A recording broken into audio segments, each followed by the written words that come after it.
If you have ever felt a little bit uneasy about your financial future, you are not alone. According to a recent study released by Allianz Insurance Company, the numbers are pretty alarming. 67% of Americans say they fear running out of money more than death, and 57% say they feel anxious when the market drops. Think about that for a second. More people are afraid of running out of money than they are of dying. That is not something that we should brush off. And these two stats, they are kind of the same problems showing up in different ways, because when you do not know what your plan can support, how much you can safely spend, or what happens when the market goes down, every drop in the market feels like a threat to your security and to your livelihood. It feels like this might be the thing that breaks your retirement, and that is where that fear creeps in. When it feels like your future, your financial future, is tied to something outside of your control, whether that is the market, the economy, or the headlines. So in this video, I want to do something very specific. I want to take these two fears, the fear of running out of money and the fear of a market drop, and show you how to reduce them. I want to help you build a framework that puts you back in the driver's seat of your financial life. So what actually reduces this fear? What can we truly do? First and foremost, having a written financial plan. If there is one thing that could immediately reduce these fears, it is this. And the data is incredibly consistent in this area. Research from firms like Vanguard, Northwestern Mutual,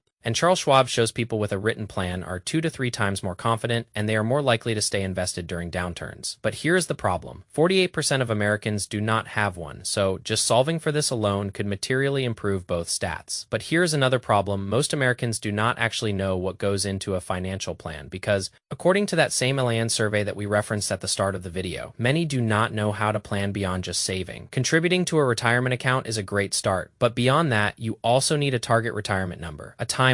You need a timeline for when you actually plan to retire, as well as a timeline for how long you think that retirement will last. And you need a distribution strategy. How does this money actually turn into income? What does this plan truly look like? Is it a monthly paycheck? Where's your emergency savings? How are you covering the gap? This is really how you turn savings into a plan. Allianz also said most Americans do not know how Social Security fits in. If you have not done so already, go to the Social Security Administration's official website, SSA.gov, and create your free account. Once you log in, you will be able to see your work history. You will be able to see what your projected benefits are at different ages, everything from early retirement age 62 to full retirement age or age 70. And this can help you decide when you are going to claim, because this is going to serve as your income floor. This is what comes in every single month, regardless of what the market is doing. And this is an incredibly important piece of this puzzle, because this shows you what your portfolio actually needs to cover. It shows you that your portfolio does not have to cover 100% of your spending. Allianz also said that most Americans do not know what taxes look like in retirement. This is one of the biggest unknowns and one of the biggest misconceptions. Here is the reality. Research from the Center for Retirement Research shows the majority of retirees pay no federal income taxes, and we see a clear trend. About 80% of households pay federal income taxes in their peak working years. That drops to about 50% by the age of 65, and by the age of 70, it drops to about 35% of households. Why? This is because income often declines in retirement. Social Security is partially tax-free. For many, there are no payroll taxes, and many states have more favorable tax rates where they eliminate or reduce taxes from retirement accounts. For many retirees, taxes fall dramatically once they go into retirement. But remember, not everyone fits this pattern. If you have very large traditional account balances, if you have dual Social Security benefits or a pension, you might not fit into this picture. In fact, you may find that you stay in the same tax bracket or move even higher over time. So what is most important is that you know your situation. Another big blind spot is knowing what healthcare will actually cost. This is one of the biggest sources of uncertainty and truly one of the hardest categories to accurately estimate on your own. And this is exactly why I've partnered with a company called Chapter. Chapter is a Medicare advisory platform. They help you compare plans across major carriers, check your doctors, prescriptions, and coverage, and find a plan that actually fits your situation. They will help you project what your healthcare costs will truly look like in retirement. This is a huge piece of the puzzle. So if you are approaching 65, or you are already on Medicare and you just want a second opinion, talk to one of their licensed advisors today. I have a link down below in the description box. It is an affiliate link as well as a phone number if you would like to reach out to them. They are a wonderful resource. Another way we can really help to combat these fears of running out of money or fearing a market downturn is thinking in terms of income-based planning versus portfolio-based thinking. This is a really big one, and it is supported by research from David Blanchett and Michael Fink. When retirees think in terms of I have a $400,000 portfolio, they often feel a lot of uncertainty with that because a portfolio itself feels abstract. It is hard to think of a portfolio in terms of what will my life look like in retirement? What kind of life would that support? But if we shift our thinking to thinking in terms of income, specifically guaranteed income as well as discretionary income, well then all of a sudden things feel a little bit more concrete. Let us run through an example. Let us assume we have a dual-income household. One person receives $1,600 a month in Social Security benefits, and the other receives $2,500 a month, that is $4,100 a month in guaranteed income. So no matter what the market does, those checks show up every single month. Now let us say this household also has $400,000 invested. At a 5% withdrawal rate, that gives you $20,000 per year, or about $1,700 per month.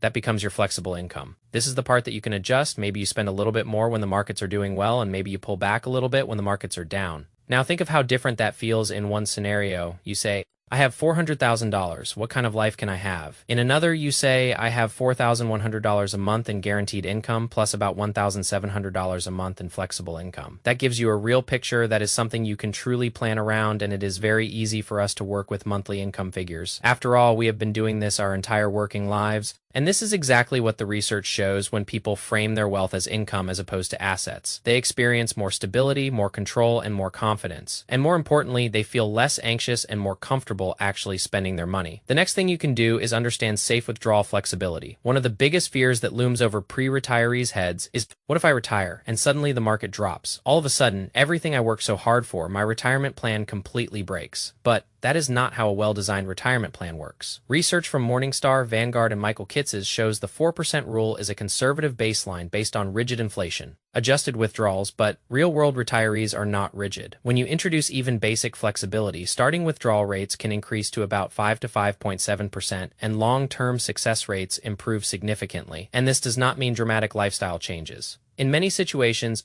it is as simple as skipping an inflation raise or reducing your pull from your portfolio by 5 to 10% temporarily. Let us use our previous retirees who had that $400,000 portfolio. Let us say you are withdrawing $1,700 a month or $20,400 for the year. Let us say you reduce that draw by 10% during a market downturn. So now you are pulling $1,547 per month or $18,564 a year. That is a reduction of about $1,800 per year. That is about $153 a month. We are not talking about a massive change. If we look on its face, this does not even feel like much. And remember that this household would still have guaranteed income streams like Social Security coming in every single month. But when we make small adjustments like this in the times where it matters most, research shows us that this can have a long-term outsized impact on the success of our portfolio. Adjustments like this can improve success rates by 10 to 20 plus percentage points. It can preserve tens of thousands, maybe even $100,000 or more in portfolio value. And it can extend the life of a portfolio by years. The benefit is not really just about the dollar amount. It is about when you make the change, when you reduce your draws,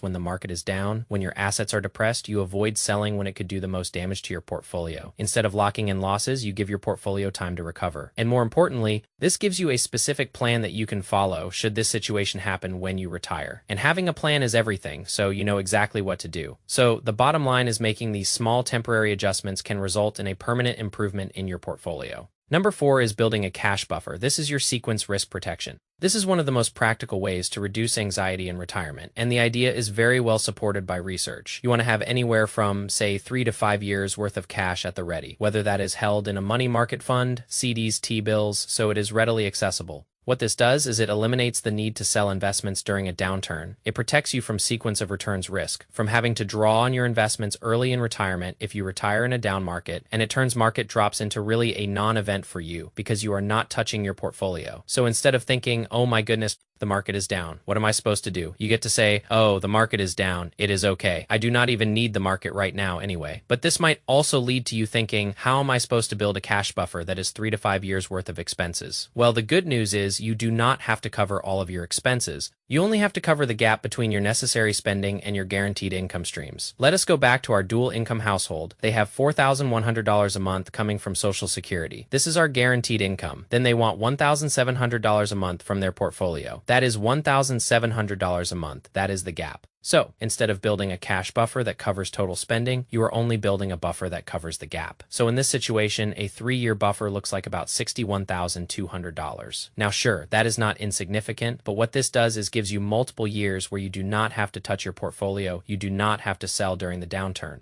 And you can give your portfolio the time it needs to recover. Number 5, we want to allow Social Security to serve as our foundation. Look at it as our income floor. This is one of the most underappreciated stabilizers in retirement. According to data from the Social Security Administration, low earners experience about a 75% income replacement from Social Security. Middle Income earners tend to fall in the ballpark of about 40% as an income replacement, and if we look at married couples, they see income replacement for the household level of about 62% of income. If we look at households without a pension, these are not trivial numbers. And once people truly understand what their projected benefit looks like, they can plan out when they should actually claim, and they can figure out how Social Security fits into their whole retirement income picture. And this changes everything because now you know your portfolio does not have to carry the full burden, and then it is important that we also layer in two realities. Many retirees spend less in retirement than they did while working, and Social Security can cover a meaningful portion of income. Especially for lower and middle income earners, all of a sudden, that gap you need to fill from your portfolio starts to feel a lot more manageable. For instance, if you expect to live on $60,000 a year in retirement and, you only need to cover 20% of that gap from your portfolio, or about $12,000. That feels a heck of a lot more manageable than thinking you have to cover the entire $60,000 from your portfolio. Truly, for most Americans, Social Security is the income floor that your entire retirement plan ends up being built on. If you take everything we have just walked through and actually put it into a plan. First and foremost, having a written financial plan, having clear defined income floors, looking at Social Security, perhaps a pension or an annuity, having a flexible withdrawal strategy, you know exactly where and how much you will cut in a market downturn, and having a 3 to 5 year cash buffer, which lets you know that you have money set aside ready to turn to if needed. The experience of retirement changes completely. Now, if you experience a market drop, that does not feel threatening because now you simply turn to your plan and you know what steps to follow. You already know where your income is going to come from, how much you can adjust, and what you are not going to touch. So to answer our question at the top of the video, what could realistically improve these stats that we referenced if we strip everything down to the highest impact actions? It comes down to three things. Number one, get people to create a written plan. This alone can dramatically reduce fear because uncertainty tends to disappear when you have a clear, actionable plan. Number two, shift the conversation to income, not assets. Start asking, what income does this produce? Know exactly what your guaranteed income streams are, as well as your more flexible income streams are. This tells you exactly how much give your plan has, and this alone can reduce anxiety and increase spending confidence. And number three, teach flexible withdrawal strategies and have a downturn playbook. You have to have a plan for what you are going to do if the market does not cooperate. As long as you have a plan with the steps you can follow, that goes a long way to building confidence. To giving you peace of mind when you give someone a clear plan, when to adjust, how much to adjust, and for how long, it has a way of channeling all that panic into, okay, these are the steps I need to follow to succeed. 67% of Americans are afraid of running out of money more than death, but the data tells us that it is because they do not know how their plan works. Because once you understand what you can spend, what exactly happens in a downturn, and you know exactly where your income is coming from, all of this fear becomes much more manageable. At the end of the day, it is very hard to manage what you do not understand. So this is why it is so important to understand your money so you can take control of your life. I do not want you to be more afraid of running out of money than you are of running out of life. I want you to feel confident with your money so you can enjoy everything you have worked so hard for. So, what are your thoughts on these stats? I would love to hear. Leave a comment down below. I post new videos every single week. If you got anything at all out of this one, please give it a like. If you are new here, please consider subscribing, or if you know of someone who might get something out of this type of content, please consider sharing. I will see you soon. Bye.